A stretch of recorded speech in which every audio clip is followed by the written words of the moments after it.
Hello guys, welcome back to my channel. Today I'm going to talk to you about the IELTS Academic Reading Test. I'm going to talk to you about everything you need to know about this topic. So if you think this is something you are looking out for, why don't you come with me as we dive right into it.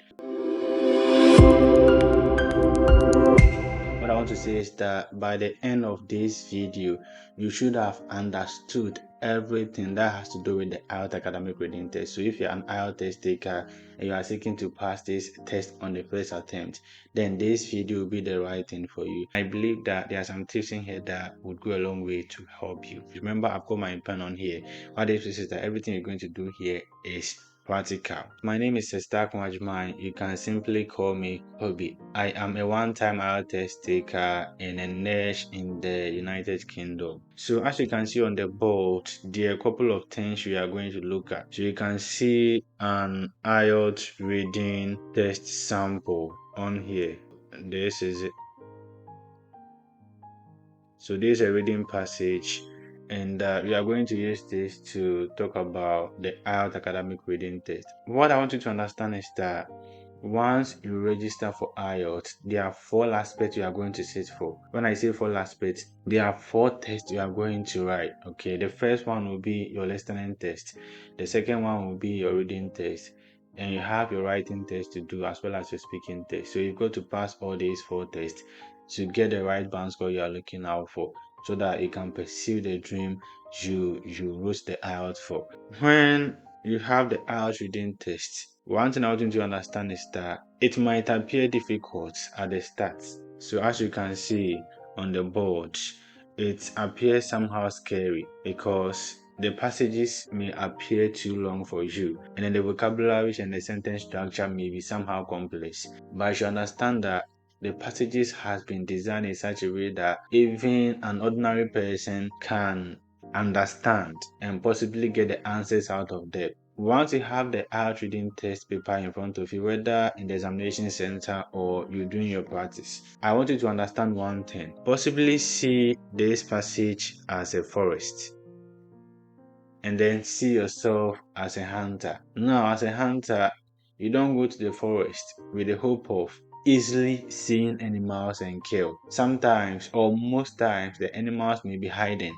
So as careful as you are as a hunter, you've got to make sure that you can use some landmarks to deduce where the animals are hiding. The same thing applies to the IELTS reading test. So what I say is that you as an IELTS test taker, see yourself as a hunter. So you could see that if this passage is a forest, the answers are hidden right in here, and you can't just see them with ease. You've got to use some landmarks, you've got to use some strategies to fish out your answers. So those are some of the stats that you'll be looking at whilst this lesson suggestion. Now before we start the whole thing, I would want you to give you an overview of how the IELTS reading test is like, so that if you are new to this subject, you know where to start from. Now let's look at the structure. So as you can see on the board, when you have the IELTS Academic Reading Test, you are going to be looking at 3 long passages. So as you can see on here, we have passage 1.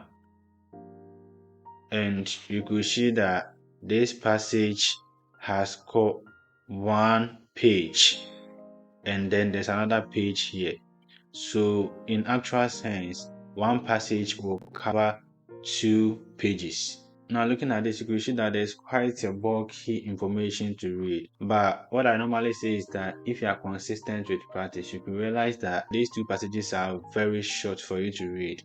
And sometimes you don't even have to read everything to get answers. So you will look at all this in this lesson, okay? So that's the first passage coming with 2 pages. So this happens to be the first page, and then we have the second page, okay? And when you scroll down, the passage is followed by some number of questions. So as you can see, we have question 1 to 7, which is much more of a true or false not given question type. So you have question 1 to 7. And there's another question type coming up, which is called summary completion. So that starts from question 8 to 13. So what this means is that every passage is followed by some number of questions. So that's something I wanted to take into consideration. Let's scroll down. You could see that this happens to be passage 2. And passage 2 starts with a question type. This is what we call matching headings. Okay, so you've got a list of headings and then some paragraphs. You are going to associate these headings to the paragraphs available. So now this is the passage. Okay, this is passage 2. And you can see that this passage is somehow different from the first passage we saw. This passage has been structured into paragraphs in the sense that letters are matching up to the paragraphs. So you have paragraph A through to paragraph G, as you can see. And looking at the size of the passage, you could see that we have 2 passages for this as well, as we saw in the first passage. So generally, every passage may have 2 pages of information to read. And if you are new to IELTS Academic Reading Test, these passages may appear somehow bulky and complex for you to read. But as and when you keep on practicing, you may possibly get there. So you can see that this happens to be the first question type, which is matching headings. Let's pop that down. Okay, so this is matching headings. Now you can see that you've got the second question type following the passage 2. And then this is also summary completion. So it's summary completion. And we have the third question type, which is multiple choice type 2, as I normally call it. The what this is that every passage would be followed by some number of questions. And as the lesson suggests on, you'll be looking at the various question types available for the IELTS reading test. So this is much more of a complete course. You've got to know about the reading test so that if you want to practice it, you know how to go about it. Okay. And then this happens to be the last passage, which is passage 3. Okay, now you can see that this passage is also consisting of 2 pages. This happens to be the first page, and then when you scroll down, you can see the second page as well.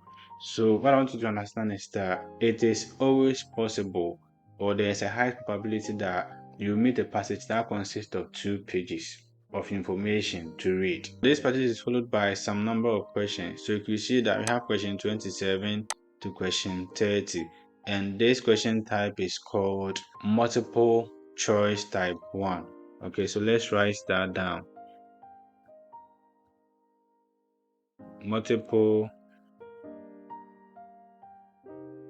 choice.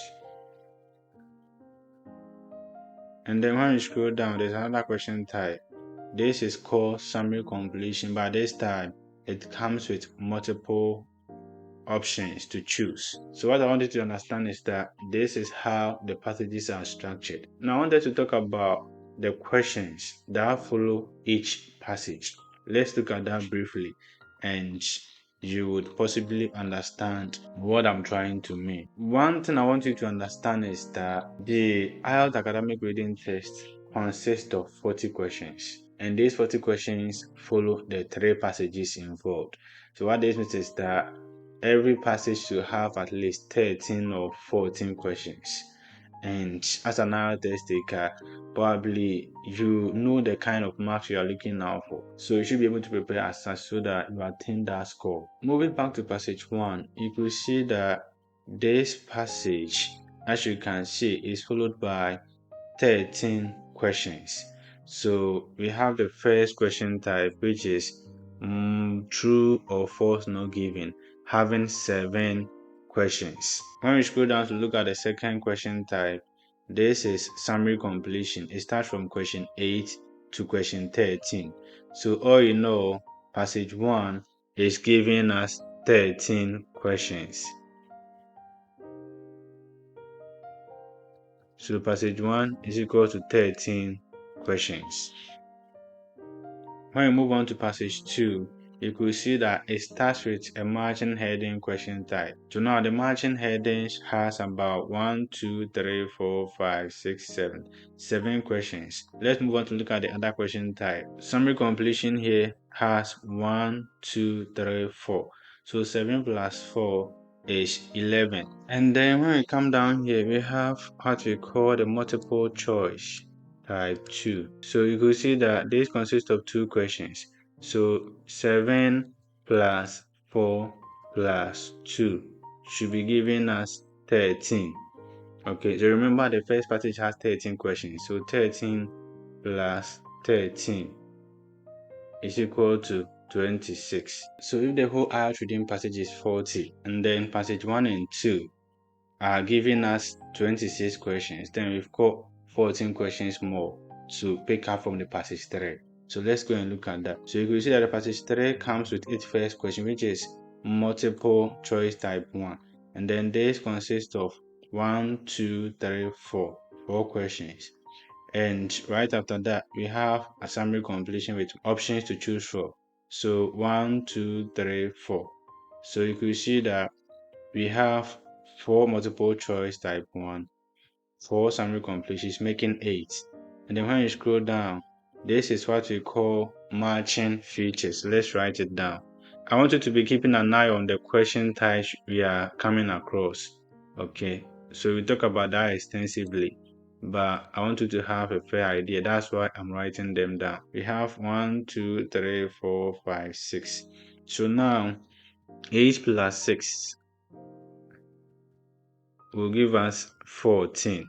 So you could see that 26 plus 14, we have 40 questions. So what I want you to understand is that passage 1 can have 13 questions, passage 2 will have 13 questions, and passage 3 will have 14. Or sometimes passage 1 will have 14 questions, passage 2 will have 13, and passage 3 will have 13. So it's much more. The maximum number of questions that may follow a passage is 14, and then the minimum is 13. Okay, so this is what I want you to understand. And normally, or in most cases, passage 1 will have just 2 question types. Let me explain what I'm saying. Let me demonstrate to you what I'm saying. Okay, so this is passage 1. Let's look at the number of question types that follow a passage. So you can see that this happens to be the first question type, which is true or false, not given. And then when you scroll down, we have summary completion. So normally passage 1 will have 2 question types following it. And passage 2 and 3 will have 3 question types following it. So it's up to you to know this as well. Let's talk about the set of instructions that follow each passage. When you look at passage 1, you could see that there's a set of instructions you have to follow before you even start answering the question. So as you can see on here, let's read and analyze because it's very, very important. It says that you should spend about 20 minutes on questions 1 to 13, which are based on the reading passage 1. You are spending 20 minutes for passage 1. Now the question is, how many minutes do you have to spend for passage 2 and 3? Let's look at that as well. Now this is passage 2. You could also see that it has got its own instructions. Okay, it says you should spend about 20 minutes, so the same 20 minutes for passage 2. So let's pop that down, 20 minutes, to answer questions 14 to 26. So what this means is that you are using 20 minutes to answer all the questions under the passage 2. Let's look at what passage 3 has to offer. Now, this is passage 3. You could see that it has the same instruction, and it says you should spend 20 minutes to answer questions 27 to 40, which are based on the reading passage 3. Now, what this means is that passage 3 is also dealing with 20 minutes. Now, you have 3 passages. Each one of them, you have to spend 20 minutes to answer the questions that follow it. So, 20, 20, 20, probably we are looking at 60 minutes in all. Okay, so 60 minutes. Now what this is that you are using 60 minutes to answer 40 questions. In actual sense, you will see the time frame to answer the IELTS reading test is 60 minutes. So you've got to look at that as well.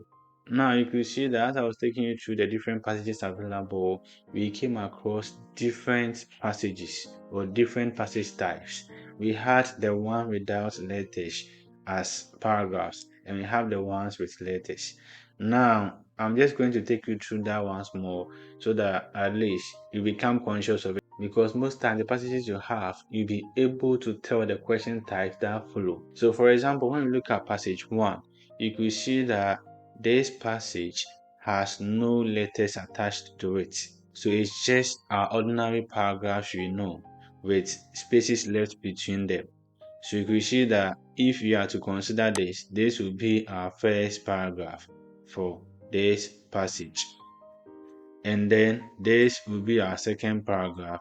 This will be our third paragraph, our fourth paragraph, through to the last paragraph, which is this one. Now, what I want you to take notice of the fact is that anytime you see a passage like this, a passage without letters, then it should be telling you that you are likely to get a question like true or false not given. I want you to write that down. Summary completion, multiple choice, sentence completion, matching features.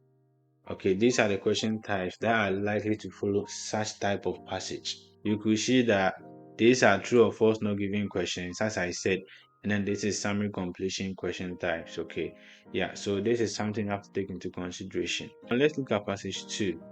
You could see some differences. Comparing this passage to the first one we saw, you could see that this has letters attached to it, and the letters are segmenting the paragraphs. So what this means is that we can say this first paragraph is paragraph A, this third paragraph is paragraph C, and then when you go down, you could see that the last paragraph is paragraph G. Anytime you see a passage like this, the possible questions you would get are what we call matching headings.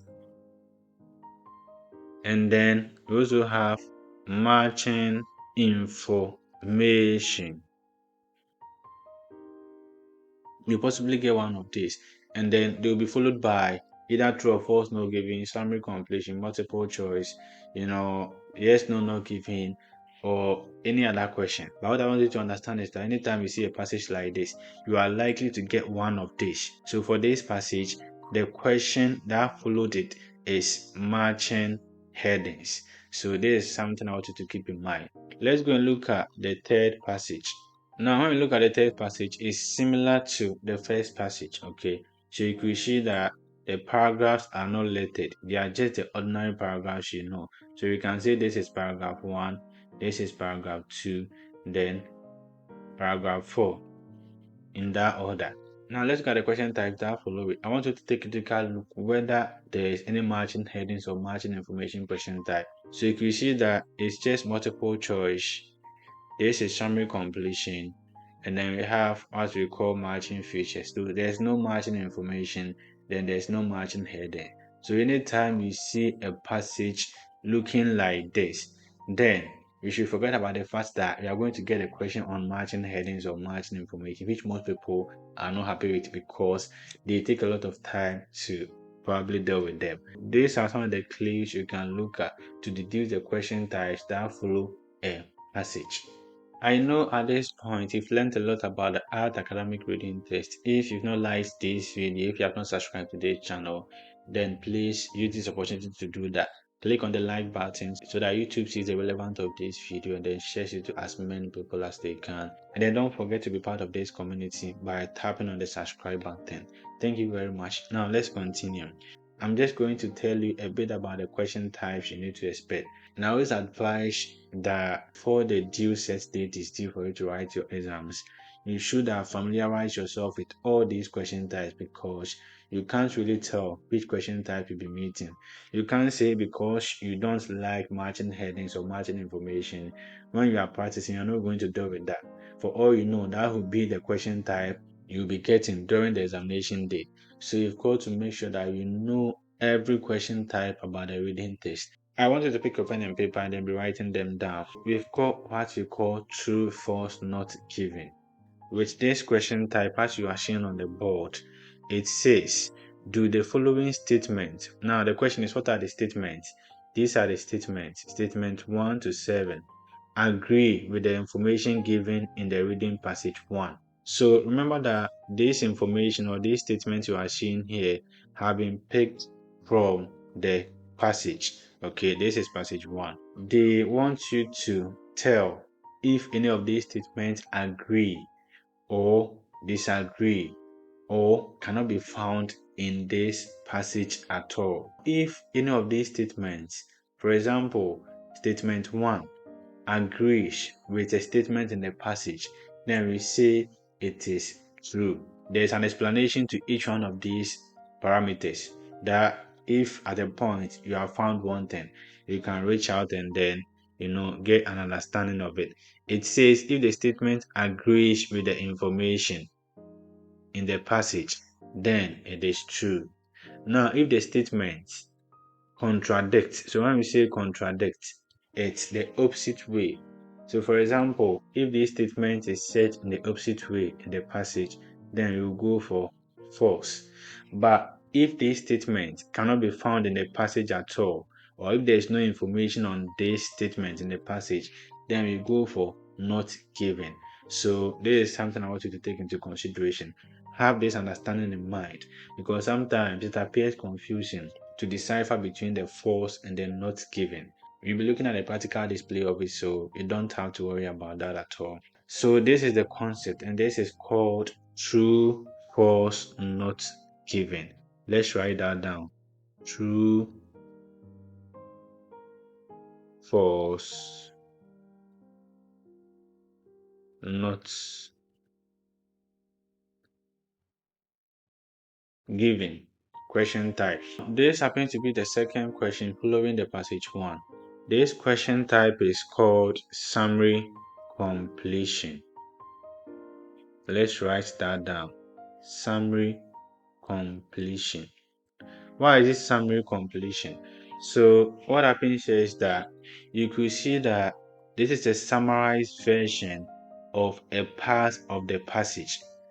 Okay, so when you go back to the passage, you could see that it's very bulky. It consists of 2 pages, but the whole of these pages have been summarized to look like this, and gaps have been left for you to provide answers.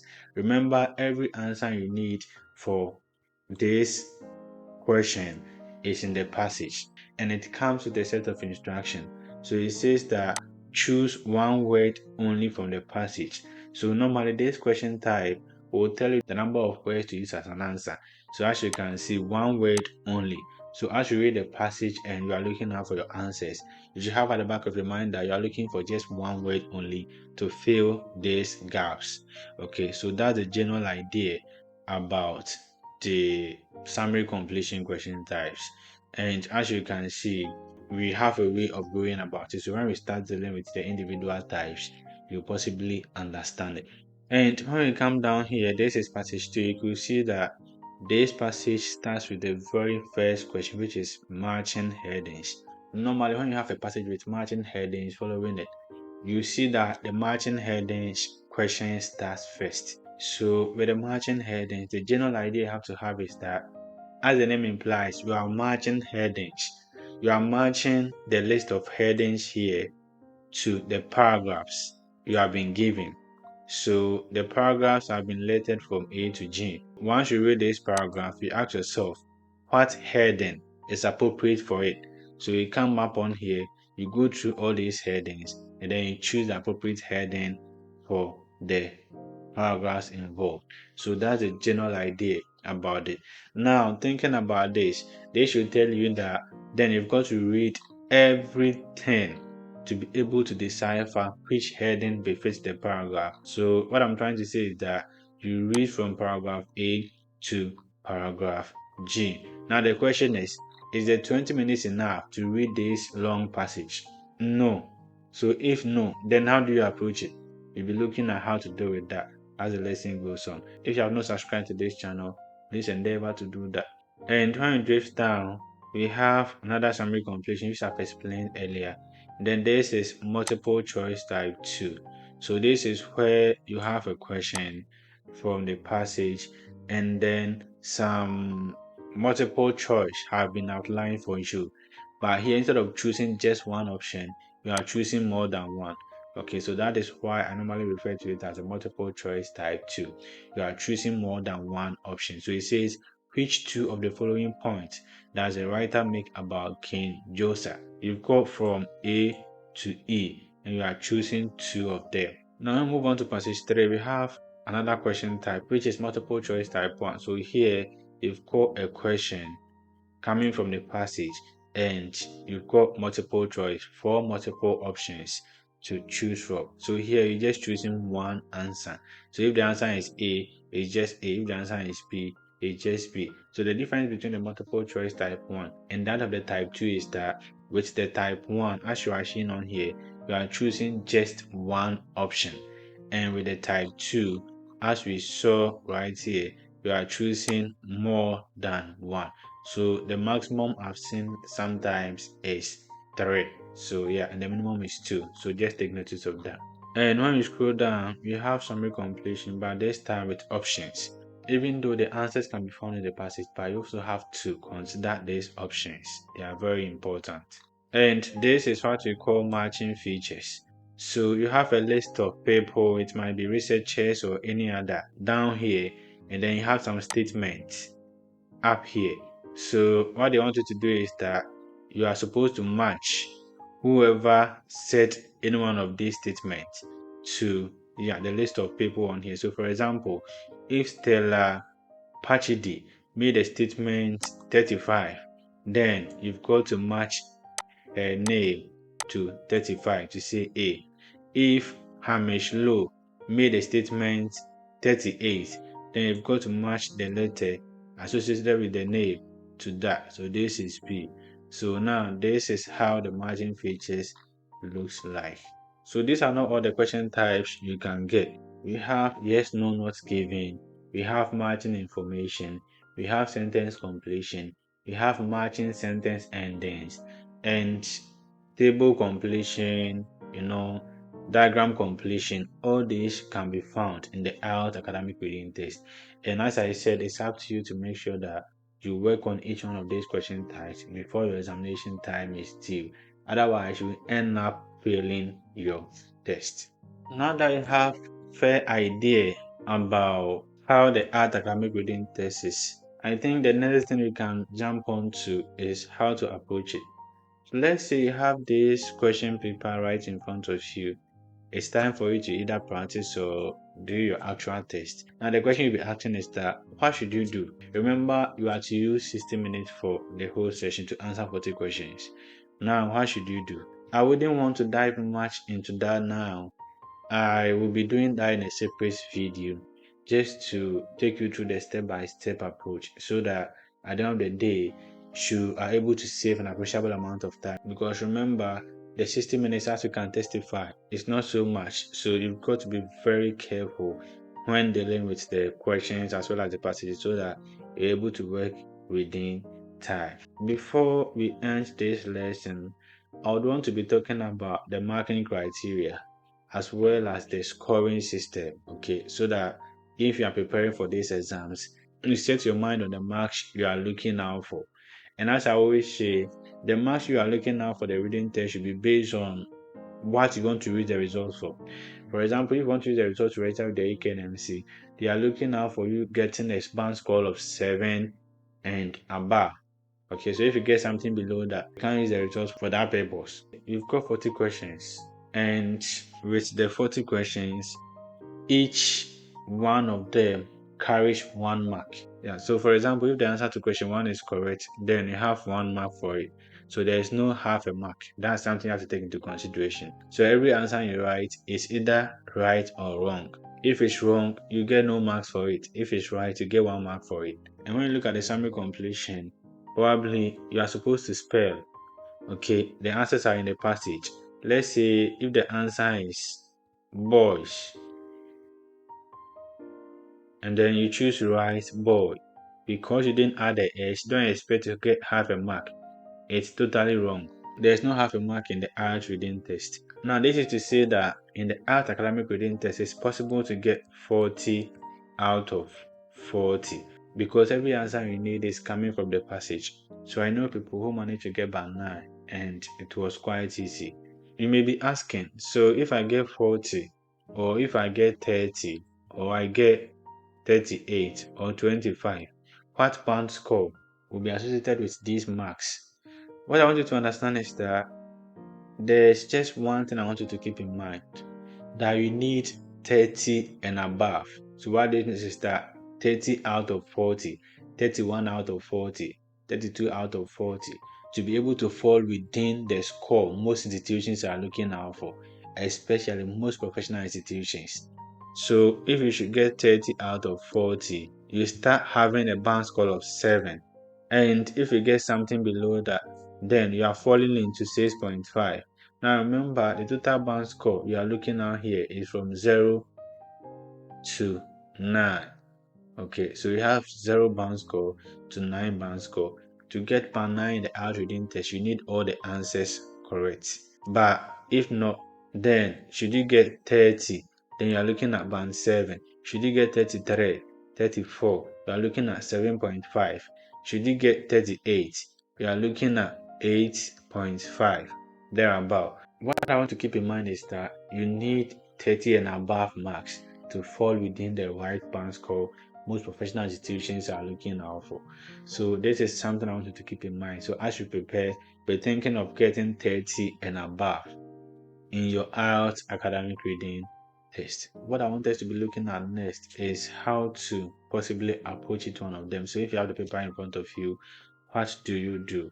How do you map up strategies to work your way out within the 60 minutes? So that is something you'll be looking at in our next video. If this video has been very helpful to you, remember there are others looking out for this as well. So don't forget to share. Then don't forget to like and leave all your comments. If there's any other video you want me to do, any other topic you want me to cover, leave that in the comment section and I'll do justice to that. Don't forget to subscribe to this page and become part of the family. Hope to see you in my next video. Bye.